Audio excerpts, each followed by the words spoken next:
just a lengthy career you've had so far. I mean, still a lot ahead for sure, but I thought I was reading the Costa Rica story there. I thought that was pretty wild. Fought your first fight in King of the Cage there, and then you said it had like a blood sport kind of vibe to it when you actually got to the venue there.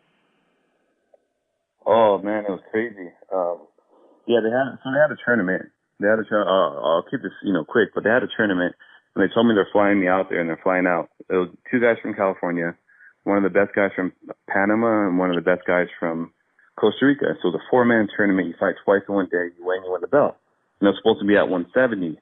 I get out there, and one of the guys weigh in at 184. And I'm looking at the promoter, and they're like, oh, it's 170 up to 185.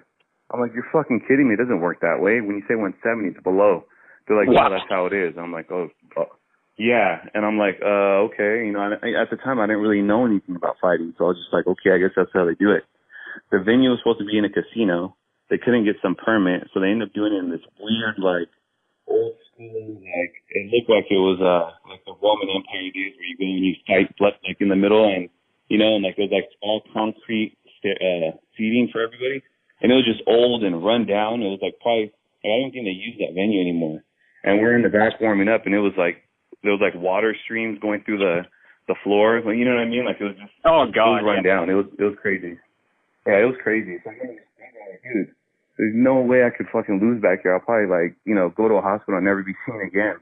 And it was probably one of my scariest times in fighting, because I didn't know that much, and I was in another country, and I was fighting, probably 2 weight classes above my weight, and I was probably maybe 4 months into training. I was a wrestler. I didn't know anything about stand-up. I didn't know anything really about jiu-jitsu. One of the guys was a jiu-jitsu black belt that was in the tournament. The other guy was like a Muay Thai champion from Panama.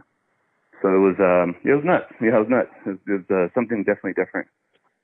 Yeah, just a real trial by fire kind of situation. Just like throw you in there and sort of see how things go. But it must have made you appreciative of being with certain promotions like Strikeforce and King of the Cage later on, and now with Bellator.